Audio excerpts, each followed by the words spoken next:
Okay, guys, let us start.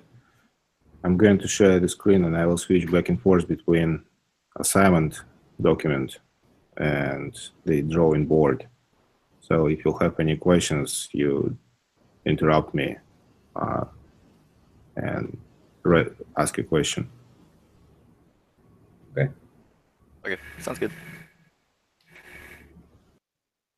And by the way, this session is recorded, so if you miss something, you should be able to watch it later on.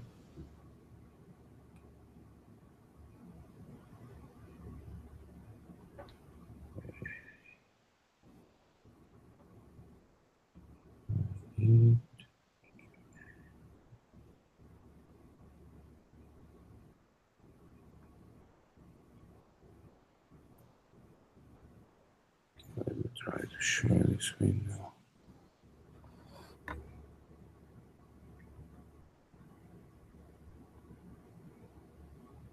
Now.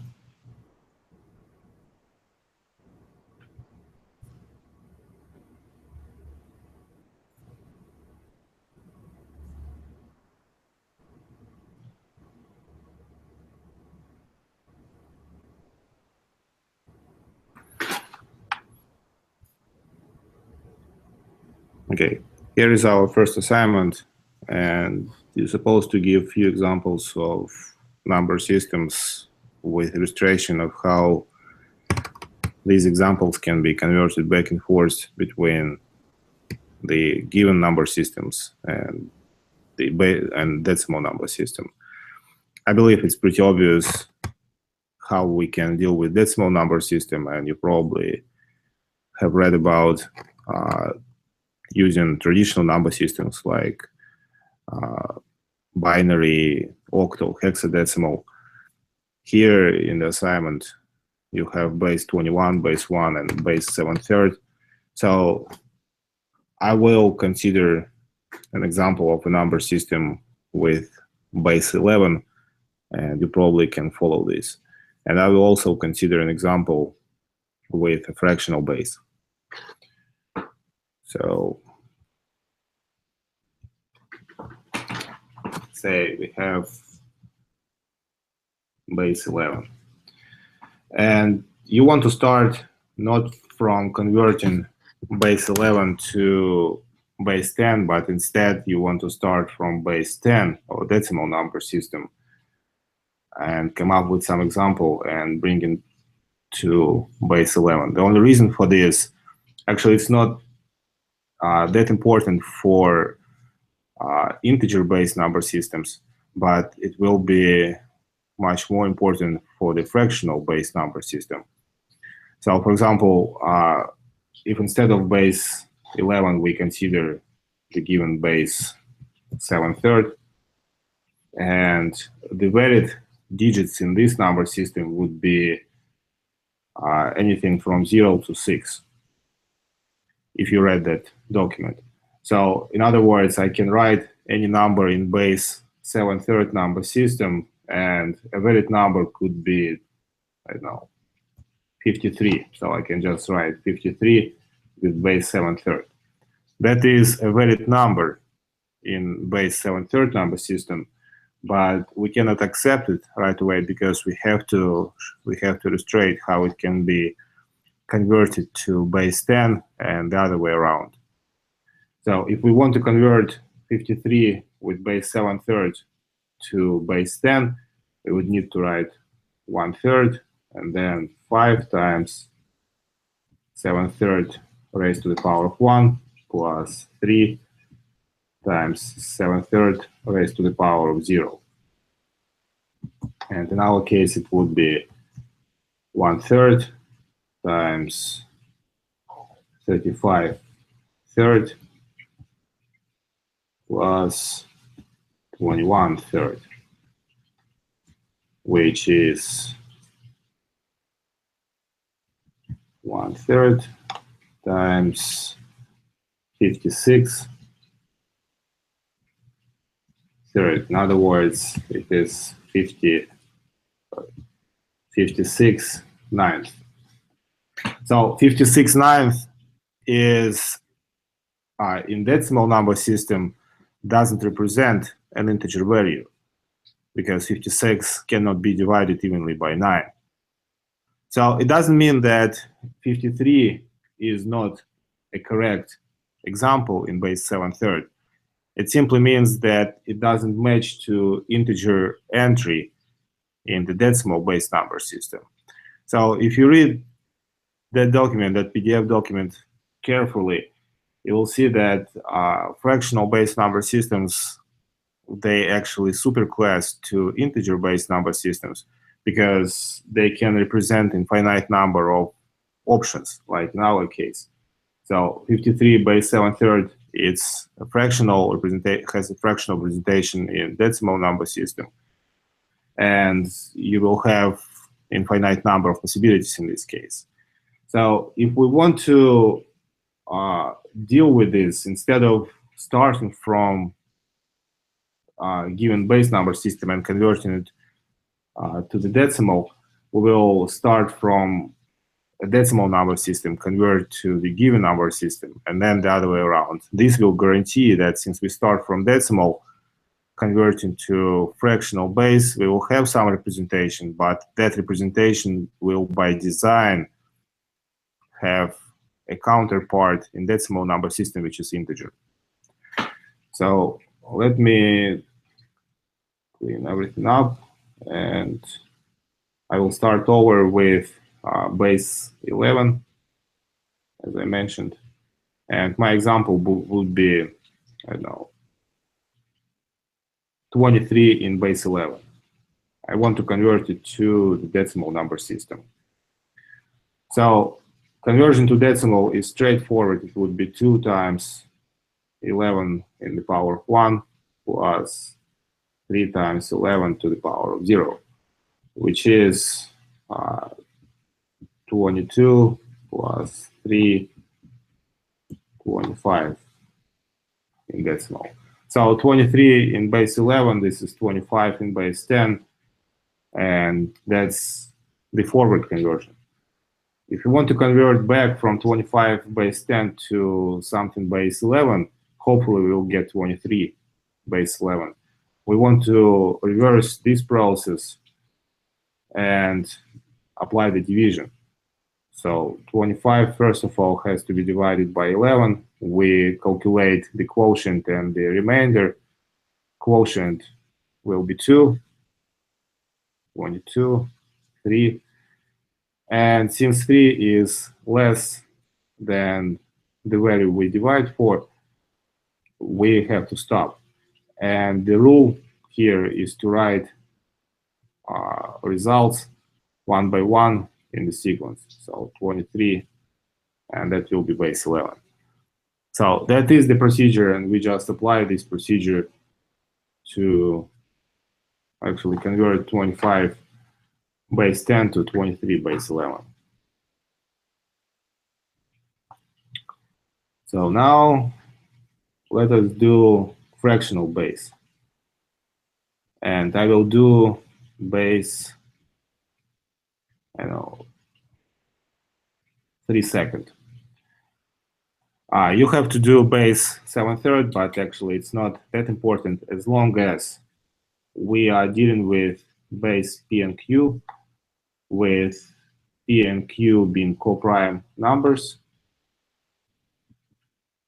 and P has to be greater than Q, and Q has to be greater or equal than 1. These are the 2 constraints that you have to follow when you deal with fractional number systems. Base 3/3 perfectly fits this requirement, and that's all we need. Now, let us think of a decimal number, a number in decimal number system to start from. And not to go far, I will make it 12. 12 in decimal number system. The way how conversion from decimal number system to fractional number system works is presented in the document, and let me just open this document to point you to the specific algorithm. So if you follow that link, and there is a procedure outlined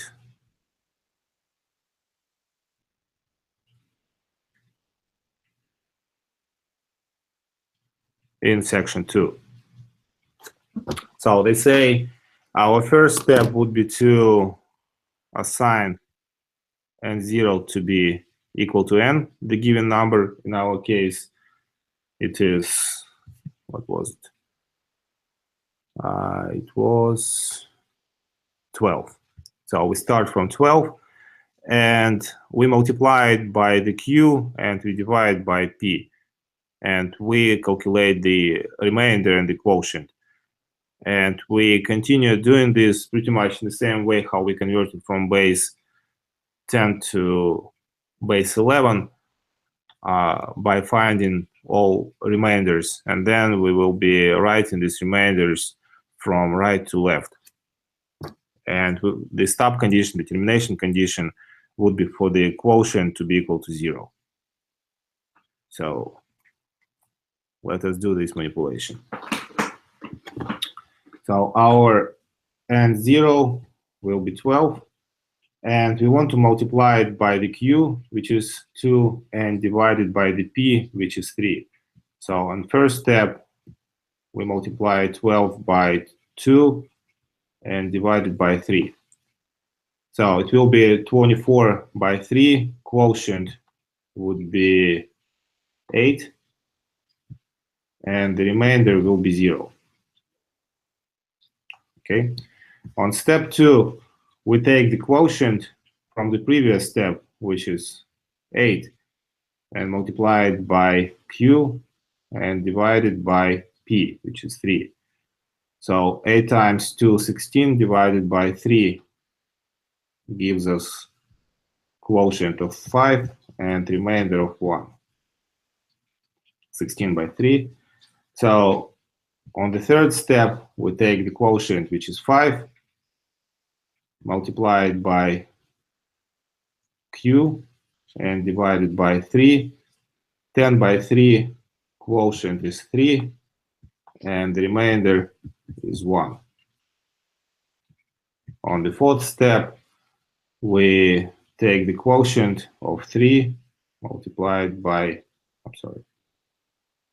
3 times 2 divided by 3. Quotient is 2, remainder is 0. On step number 5, 2 times 2 divided by 3, quotient is 1, remainder is 1. And step number 6 will give us 1 times 2 by 3, quotient is 0, remainder is 2. Okay, so, and the sequence 0, 1, 1, 0, 1, 2 is actually a representation in base 3/3 of the number 12 given in decimal number system. So I just want to write this sequence from right to left, starting from the very first result, which is 0, 1, 1, 0, 1, 2, and I can say of base 7/3 is equal to 12 base 10. So this is my main result. Now, I want to prove that this result is actually valid. So let me erase my workflow here.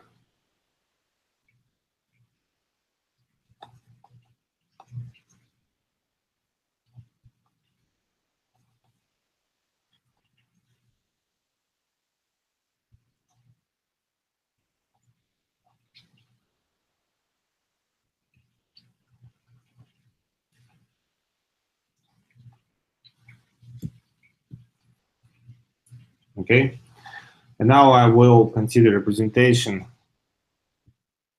from my previous result, and representation should actually do 1 second, because that is the value of q. And I want to write 2 times 3/3 raised to the power of 0, 1, 2, 3, 4, 5, 5 plus 1 times 3/3 power of 4 plus 0. I'm not going to write, okay, I'm going to write it. 3/3 raised to the power of 3 plus 1 times 3/3 raised to the power of 2 plus 1 times 3/3 raised to the power of 1 plus 0 times 3/3 raised to the power of 0. Okay, so let us do the calculation. 1 second in front. So our common denominator will be 2 raised to the power of 5, which is 32. 32 divided by 2 will be 16. So here I will have 16. And 3 raised to the power of 5 will be 625. No, will be, okay, 81 times 3, which is 243. So 243. All right. So that is 3/3 raised to the power of 5 multiplied by 2. Now plus 3 raised to the power of 4, it is 81. 2 raised to the power of 4, it is our 16. Plus 0, I can ignore.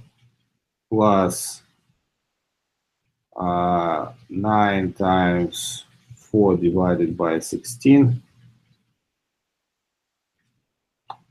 Plus 3 times 8 divided by 16. That's for that term. And the 0 term I can ignore. So I will get 243 plus 81 plus 36 plus 24.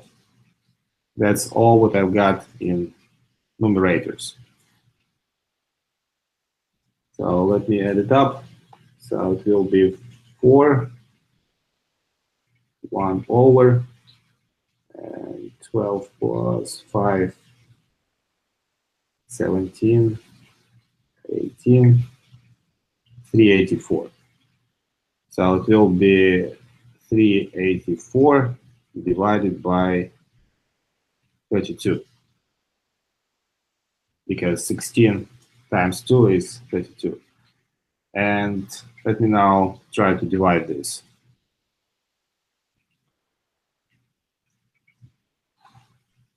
Okay, I hope I can.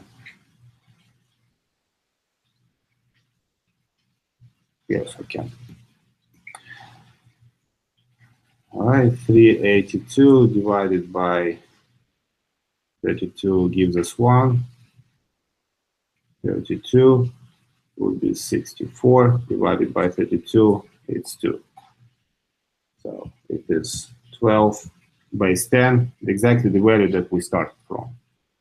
So 12 base 10 is this, and this is 12 base 10. Any questions? For where it said in the rectangle, it says 210110. Is that supposed to be 3/2 base? That is, it depends how we write it. The correct way actually to write the fractional representation would be to accommodate on the value of q, not the entire base. So instead of writing 3/3 in front of this, you write this 2 1 0 1 1 0. So that is another form of writing the same result. But since we already know, you were asking about 2/3. I'm sorry. Yeah, that's 2/3. That's not 7/3. What I was trying to say here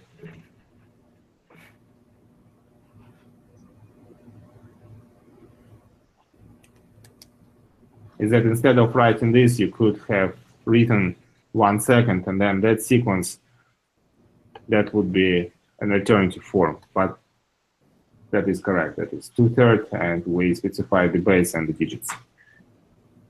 That sounds very strange. Not 2/3, 3 seconds. Like that.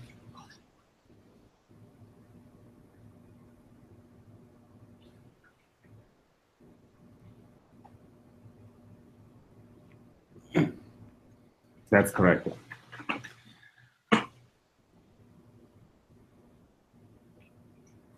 Any other questions? Where exactly did the 9 times 4 come from? 9 times 4, this one? Yes, sir. Okay. That is the third term, and we had 3 seconds raised to the power of 3. Right? Yes, sir. So that's the 0. So since it is multiplied by 0, we can ignore it. So we have to move to this term. And this is 1 times 3 seconds raised to the power of 2. 3 seconds raised to the power of 2 gives us 9/4. Right? Okay. But we need the denominator of 16. So we multiply both numerator and denominator by 4 to make denominator being 16. Okay. And that's why it is 9/4, and here was 4/4. I just have written 16 instead of 4/4. We need all to be with the same common denominator. Yes, sir. But otherwise, it is 3 seconds raised to the power of 2. This is 9/4. So we just multiply it by 4 to make it divided by 16. Okay, I get it now.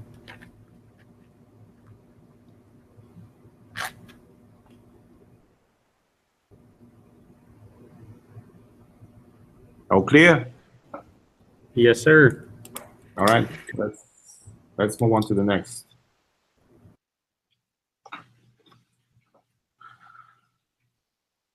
And the next one is, okay, I think it's not here.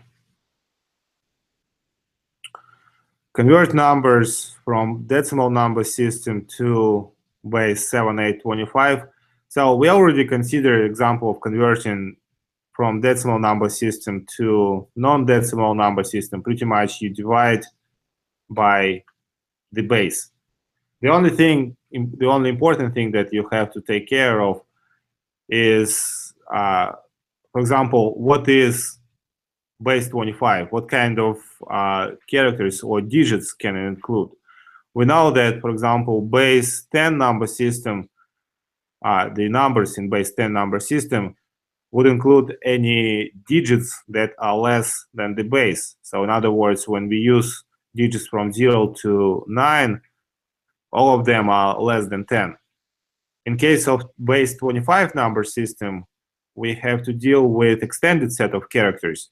So in other words, you want to come up with a sequence of 25 unique characters, and you can just extend an example of hexadecimal number system, which allows us to actually write this. So if this is base 16 number system, we can use anything from 0 to 9, followed by A, B, C, D, E, and F.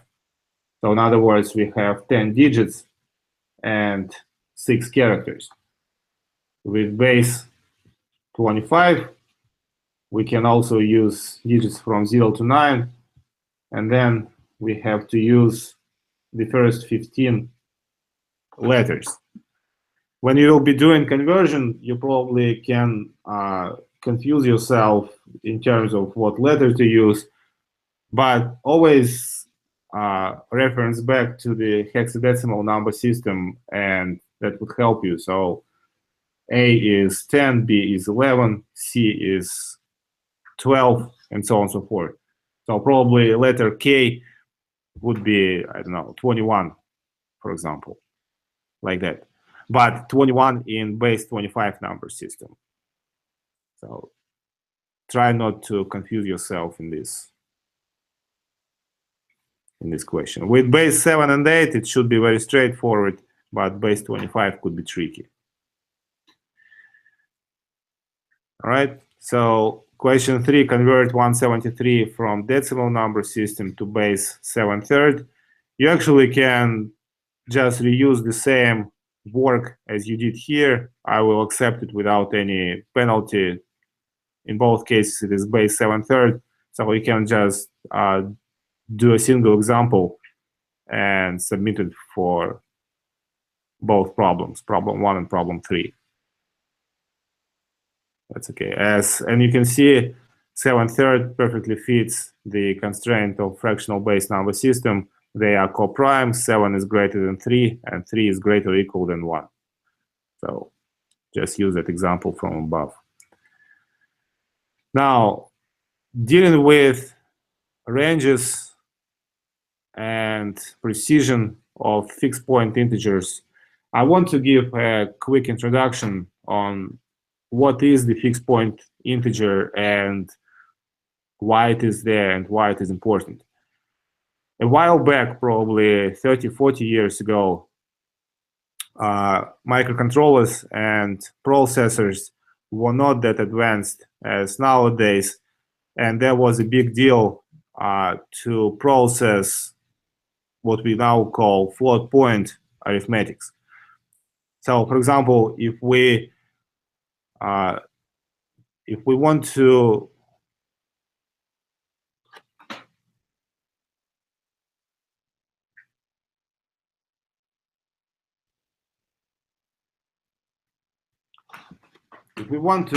deal with integer arithmetics, we have digits. So, for example, 53, we can multiply it by 2, and the multiplication and addition is pretty straightforward operations.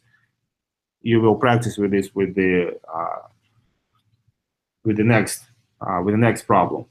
But all you need to do is actually to take the sequence of digits and consider each digit to have certain weight. For example, 5 has the weight of 10, and 3 has the weight of 1.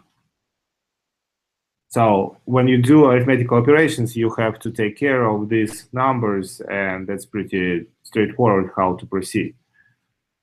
With floating point arithmetics, you have a limited number of bits. So, for example, if it is 8-byte representation, say the double data type,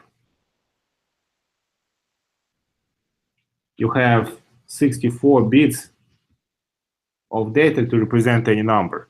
And 64 bits of data in floating point sense are split into representation of the sign, and then value, and then the order. In different literature, you will have different notation for that, but basically, these three entities allow us to rewrite any number in the so-called engineering format, where will be a sign, which is plus or minus 1 times the value times 10 to the power of order. So order could be some integer value. Value itself could be an integer value, and sign is plus or minus 1. Since plus or minus 1 is not cannot conveniently be stored in the decimal, in the binary representation, so we use certain encoding to represent negative numbers differently than positive numbers. And it's actually not that important, but there is some encoding. What is important is that value and the order, they can be represented by bits. The question here is that the separation between value and value bits and order bits in this 64-bit format is not fixed. That's why the number representation is called floating point. So it could be a decimal point could be placed here. Actually, it's not decimal point. That's how many bits are dedicated to the value and how many bits are dedicated to the order. So in this case, we'll have certain precision of the double value representation. And let me give you an example. If you use double data type in modern programming languages, we know that it will occupy 8 bytes of memory. In this case, 8 bytes of memory, it's pretty sufficient amount of memory to represent numbers, but the range that you can represent with the double data type is, if I'm not mistaken, from 10 to the power of 308. And of course, the negative side would be similar to this. So from negative 10 raised to the power of 308 to the positive 10 raised to the power of 308. So it's actually a huge number. In contrast, we can reference the long data type that has 10 bytes. And with the sign, 10 bytes, okay, so it is 80 bits. 80 bits of data. And since long data type uses also has to represent both signs, positive and negative. I can't recall the exact number, but let me just show you the cheat sheet where you can take a look at these ranges.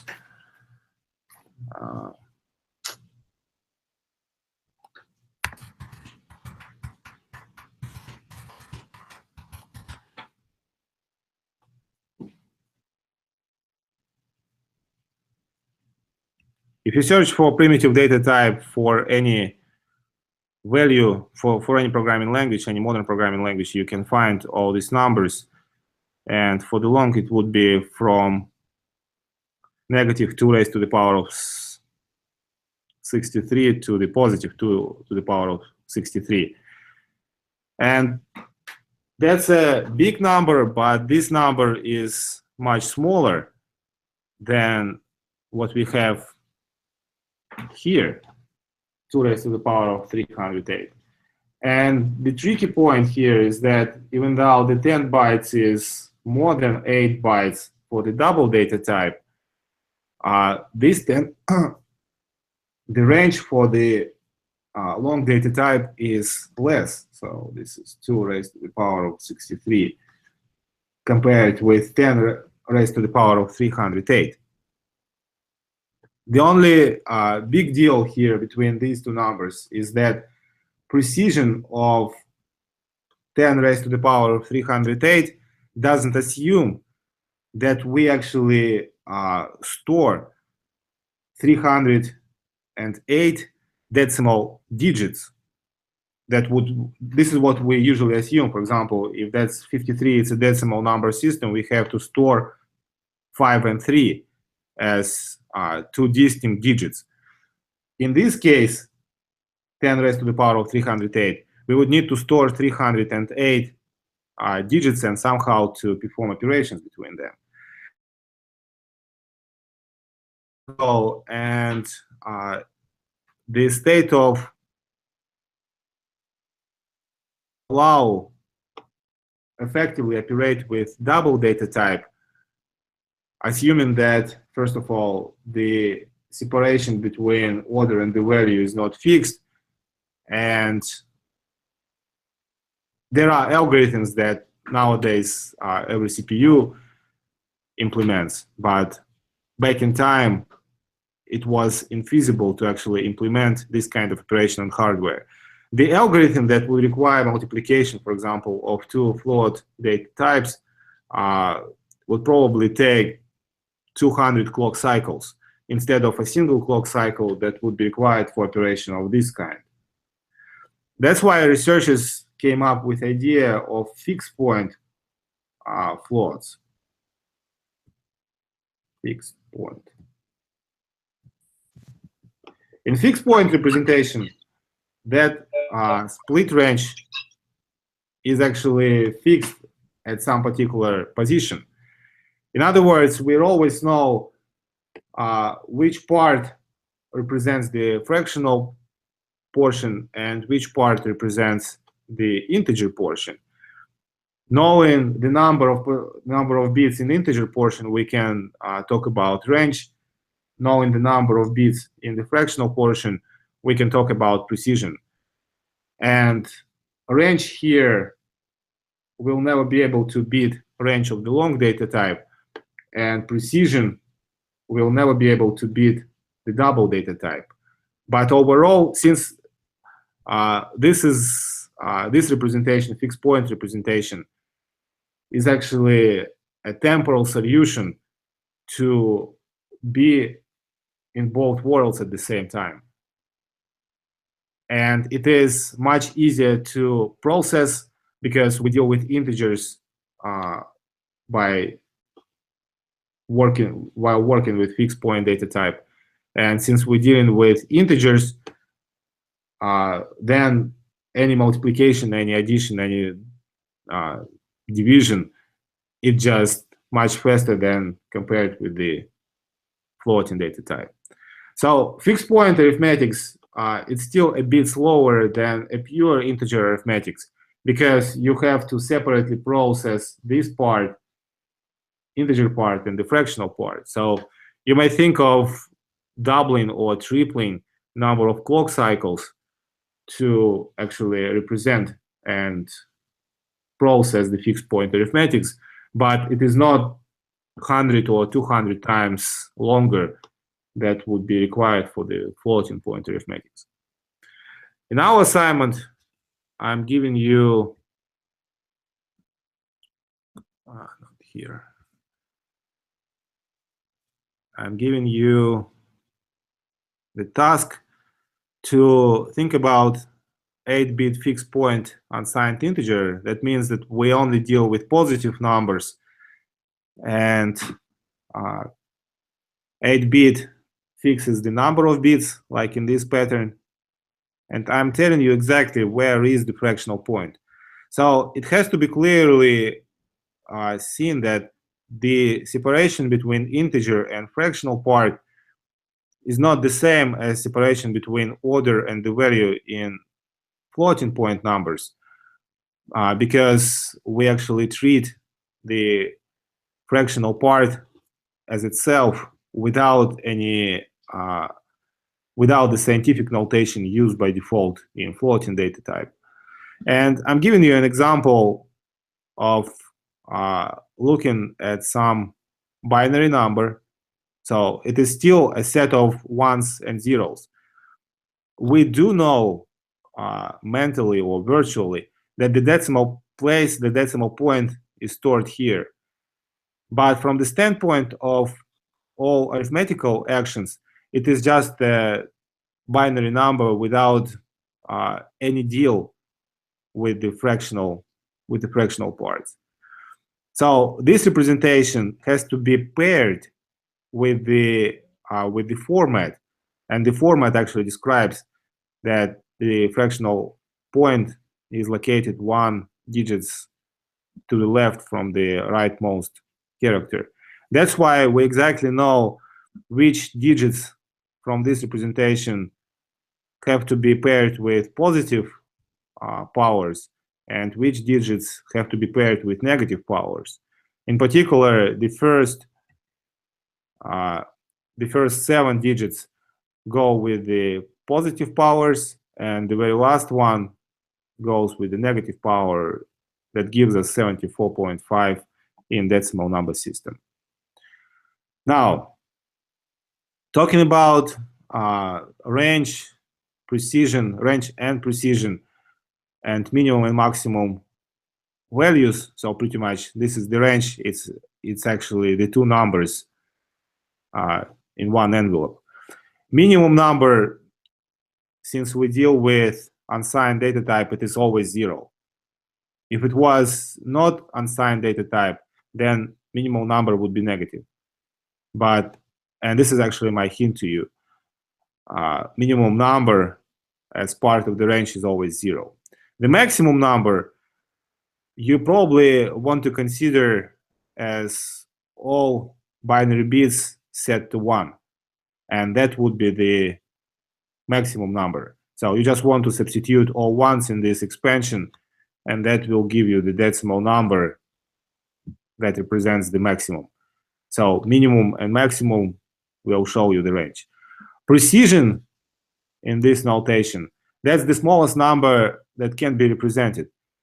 And you probably can guess that this the smallest non-zero value would be represented that all but the very last bit set to 0. The very last bit has to be set to 1. And again, you want to use this expansion to figure out what would be the decimal number corresponding to this expansion. So minimum is 0, maximum is all ones. You just want to calculate this value. And the precision is here all zeros, and the last one is just 1. That will be your precision. If you had, for example, a fractional point not here, not in this position, but somewhere, say division would be 4 and 4, then precision would be calculated not by setting the first 4 to 0 and the last 4 to 1. Precision would be identified by, again, setting the first 7 to 0 and the very last 1 to 1. So to calculate precision, that's the rule of thumb. We have to set all but the last one to 0 and set the last one to 1. And then following the pattern of how many bits are there and where is the location of the fractional part. In other words, the justification for this expansion, we can actually represent the precision in decimal number system. You probably can guess that the integer part will be 0, but the fractional part will be something. All right. Now, moving on to problem number 5. Arithmetics. I'm asking you to do addition, multiplication, and subtraction. And I first ask you to convert the first number to the number system of the second number and perform the operation in the base number system of the second operand, and then convert the result to the decimal number system. And let me just give you an example of an addition operation.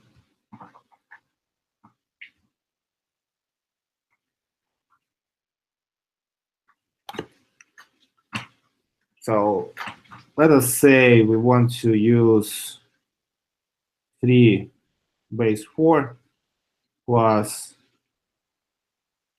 I don't know, 4 base 5. Okay. So to translate the first argument to the base number system of the second argument, it's in this particular example is very straightforward. We know that 3 base 4 will be 3 base 5. The way I know this without doing any conversion is because the number itself is a single digit number, and that single digit is less than the number system, less than the base of the number system. So 3/4 actually equal to, not 3/4, 3 in base 4 equals to 3 in base 5. But we can check it by converting 3 base 4 to decimal number system. and then from decimal to the base number system with base 5. So 3, 4 would be 3 times 4 raised to the power of 0, which is 3 base 10. Now 3 base 10 has to be divided by the base of the number of the new number system, which is 5, and that gives us quotient of 0 and the remainder of 3. So 3 is the only remainder, so that is 3 base 5. Okay, so we converted 3 base 4 to 3 base 5, and now we want to add 3 base 5 plus 4 base 5. Let me just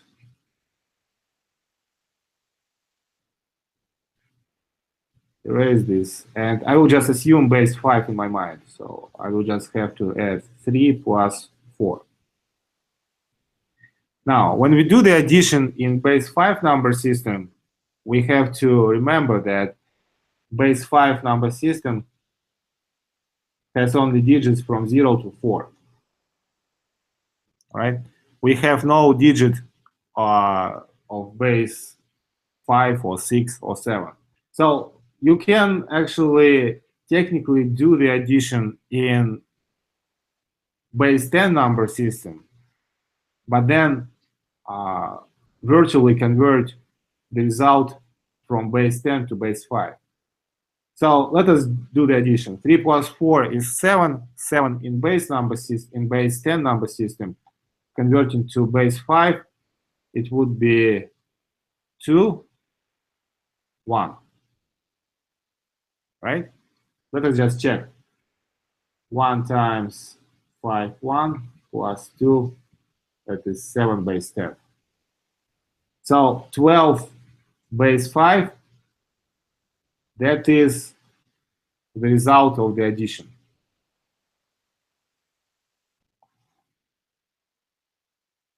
Okay? And now we want to convert 12 base 5 to the decimal number system, and we already know the answer. That is 7.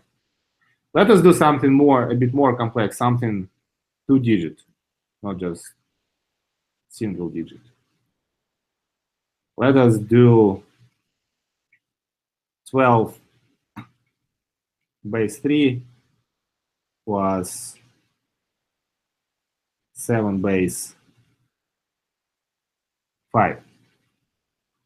So first of all, we have to convert 12 base 3 to the number system with base 5, and that's pretty easy to do since you know the approach, and I don't know any good shortcut, so let us just do the process.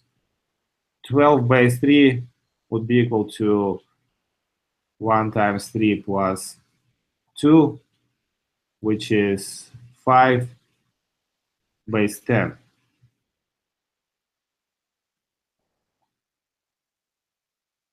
Hey, Dr. Bayer. Yes? Is 7 base 5 possible? That's a good one. So you caught me on this. I really wanted this kind of discussion to be postponed to the self-derivation, but you're right. You probably noticed that some of the questions in the assignment also contain the same trick. So I actually can follow this example and I will get the result, but result will not make any sense.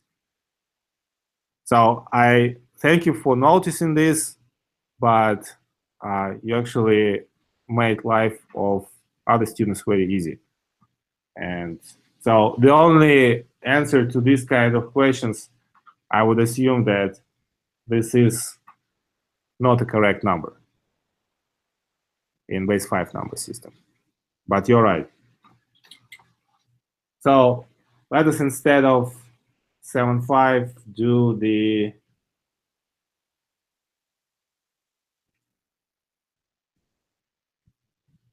three base 5. With 3 base 5, it's going to work fine. Now, let's continue with our example. 12 base 3, it's 1 times 3 plus 2, which is 5 base 10. And now 5 base 10, I want to convert to base 5, which is 5 divided by 5, quotient 1, remainder 0, and seems to be 10 base 5. Okay. Now, the original problem can be rewritten as 10 base 5 plus 3 base 5, which is obviously without doing any arithmetics is 13 base 5. Because we will not have any overflow by dealing with the least significant digit. 0 plus 3 gives us 3, and 3 in base 5 it is the same as 3 in base 10. And then 1 plus 0 would be just 1. So result is 13 base 5, and if we want to convert it back to the decimal, it would be 1 times 5 plus 3 would be 8 in decimal. So this is the answer. Any other questions? Can you handle multiplication, or you want me to show it?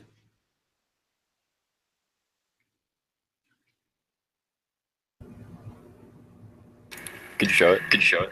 Okay. So let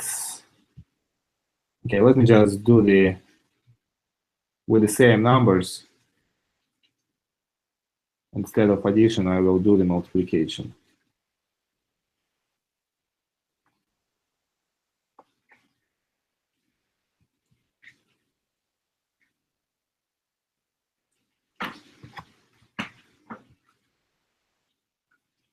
So multiplication, you want to do following the same rules as you would do with decimal number system. So 3 times 0 is 0, 3 times 1 is 3. Since we didn't observe any overflow, that is our result in base. Oops, something has happened. Now here, looks like I closed it.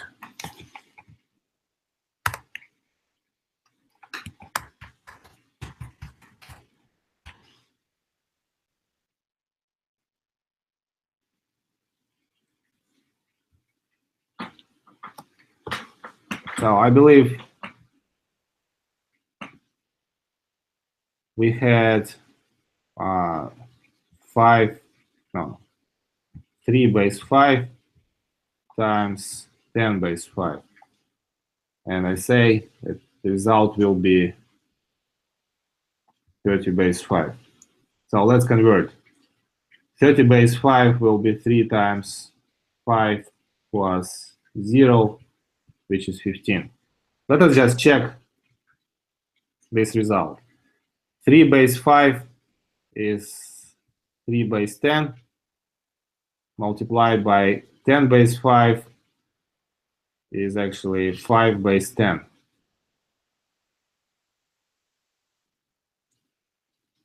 Right?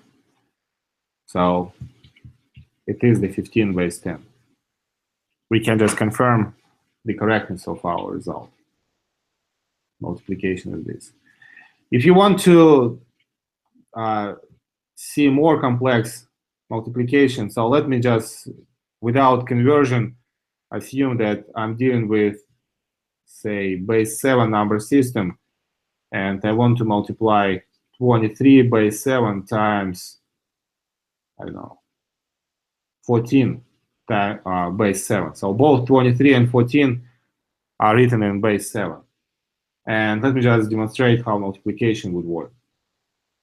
So 4 times 3, again, we do the multiplication in decimal and immediately convert it to base 7. So 4 times 3, it is 12.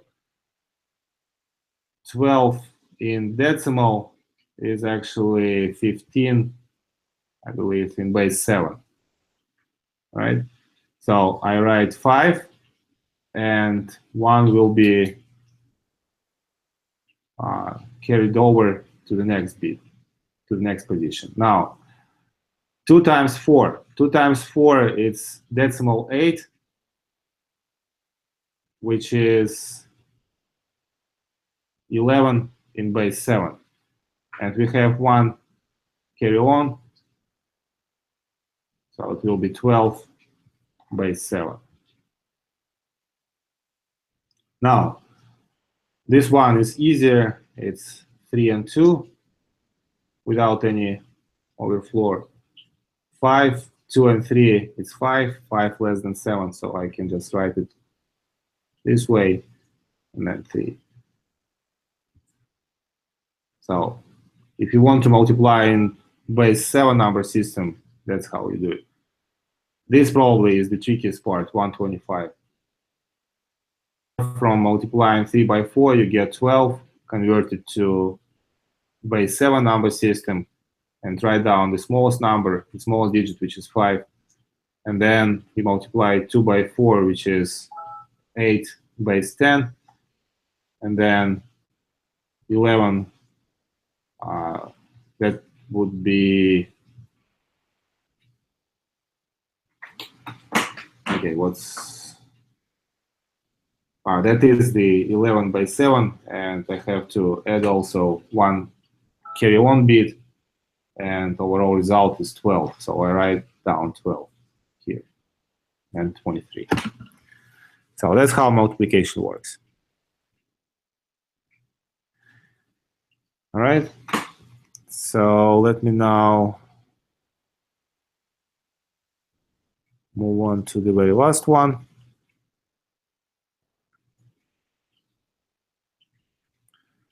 And here you want to convert numbers from decimal number system to gray code. Again, I want to make some quick introduction of the gray code, because the conversion itself is pretty straightforward, and you should be able to find the conversion algorithm in many different places. But talking about the gray code, I want to mention a few things.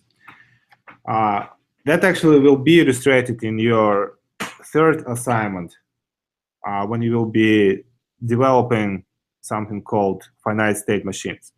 Finite state machines represent electronic circuit. Actually, the idea of finite state machine is well beyond the electronics. It can be found in, as a concept, it can be found working in different areas. But applying to the electronics and to this logic, finite state machine represents multiple states. And those multiple states have to be separated. So each state somehow has to be represented in the memory. Usually in electronics, the memory is a form of a trigger, or doesn't matter what kind of memory it is, but we separately store different bits of the number. So let us say we're talking about 3 states of a finite state machine. And those 3 states are probably 8 states to be more illustrative. 8 states. We know that 8 different states, the minimal amount of memory required to encode 8 different states would be 3 bits.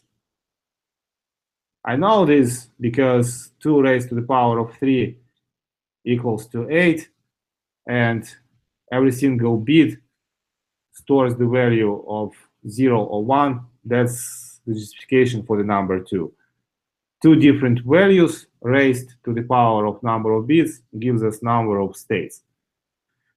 And the 8 possible states, if we use the binary logic, would be encoded like that.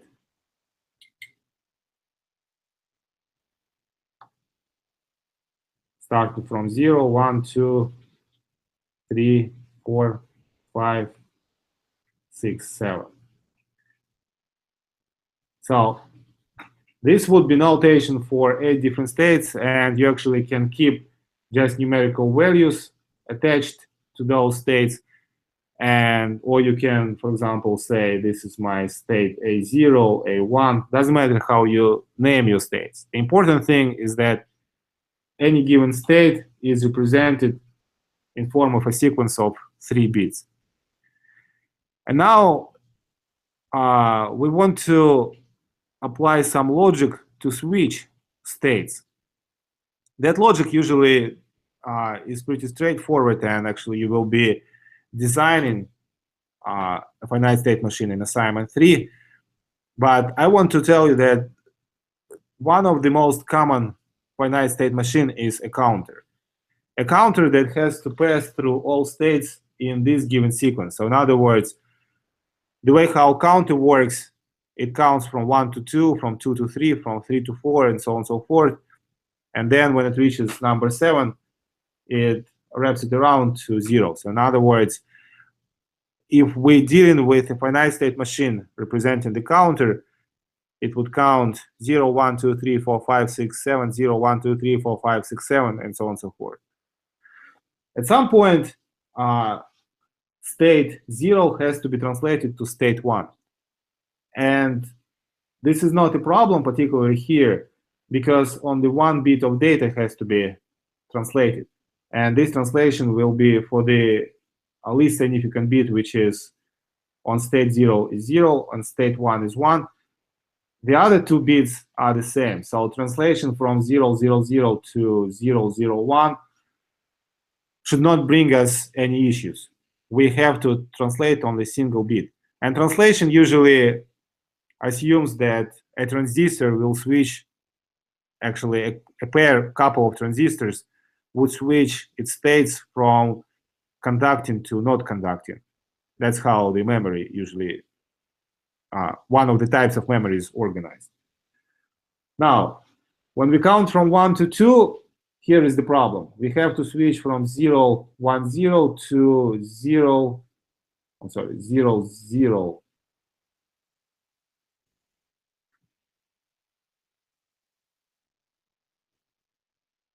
Zero, zero, 1 to 0, 1, 0. Now we have to switch 2 bits. This bit and this bit. And they have to be switched to opposite value. The most significant bit stays the same. The problem with this switch is that we have to have them to flip at the same time. So in other words, we want the second bit and the third bit to be switched at the same time. There is nothing called at the same time in reality. There is always a sequence of events. So one of them will switch before the other. And now it introduces all possible scenarios. So let us say the middle bit will switch before. So from 001, we'll go to 011. And then the least significant bit will switch, and that will be 0, 1, 0. If we instead assume that not the middle bit switches first, but the least significant bit switches first, it would be 001, and then 000, and then 010. And now let us see how our counter would work. It will start counting from 0 to 1. That is okay. And then when it counts from 1 to 2, it will go, if we use this scenario, it will go to 3 and then 2. If we use this scenario, it will count 1, 2, 0, 0, 1, 0, 2 instead of counting 0, 1, 2, etc., etc. So that's why traditional binary code is not convenient and is not appropriate for implementation of counters. If we want to implement a counter, we want to use the gray code.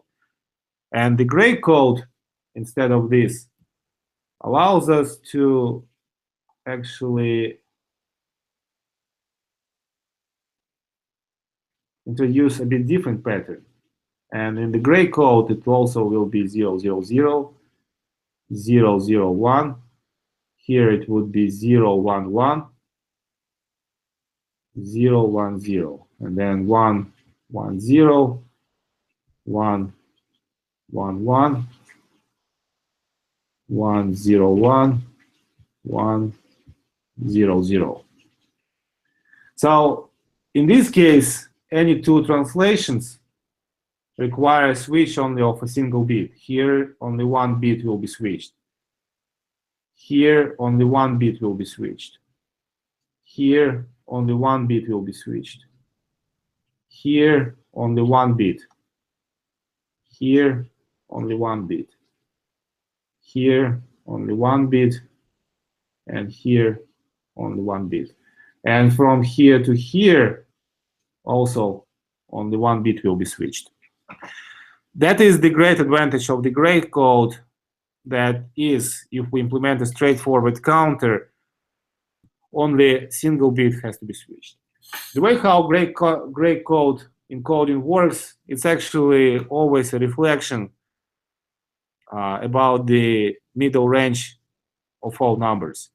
So if you look at this pattern, you'll notice that except the leftmost column, the two rightmost columns is actually a reflection about this section. 1, 1, 1, 0, 1, 0, 1, 1, 1, 1, 0, 1, 0, 1, 0, 0, 0, 0. That's how you write down different states in gray code. And to actually populate the bottom part, you replace all zeros in the leftmost bit to the ones in the leftmost bits. If I want to continue, I would, instead of counting from 0 to 7, I would draw another line and would say everything before was zeros. Now everything here is ones. And now I just want to reflect this part about this line. And let me just write it in different color. 1, 0, 0, 1, 0, 1, 1, 1, 1, 1, 1, 0, 0, 1, 0, 0, 1, 1, 0, 0, 1, 0, 0, 0. Okay, so now we have this 4-bit gray code. So that is the approach of how we introduce, how we expand the gray code representation. But if we want to not just expand the gray code representation, but to use gray code to represent any arbitrary number, then we have to write that arbitrary number first of all in decimal number system. For example, 10 base 10. Now we want to write in binary number system, and then convert it to gray code. There is a procedure. You start from left to right, and you always preserve the most significant bit. And now you copy or invert the other bits, assuming based on what you see on the previous bit. So, for example, here, the leftmost bit was 1. It means that the next bit has to be inverted. Now, this bit in the original presentation was 0. The next bit has to be preserved. Now, for that bit, the previous bit was 1. It has to be inverted. So that is the gray code representation of the decimal number of the 10 in decimal number system. If you want another example, let me just assume that some pattern in binary is already given to us. Obviously that this pattern matches some decimal notation, but you already know how to convert from decimal to binary. And let us convert it to gray code. Again, we always preserve the most significant bit, which is 1. And then this has to be inverted. This has to be preserved. This has to be inverted. This has to be preserved. This has to be inverted. This has to be inverted. This has to be preserved. This has to be inverted. This has to be inverted. So that is the representation of the number in decimal number system in gray code. This procedure of following from left to right and inversion or not inversion has nice justification, but I'm not asking you to prove this or anything. It's pure application method, applicational method. So as long as you're comfortable converting numbers from decimal or binary number system to gray representation code, you should be good to go. We just need gray code to implement finite state machine, and that is just a preliminary step that you have to follow. Any questions? Anybody still here? Yes. All right, so that's pretty much it.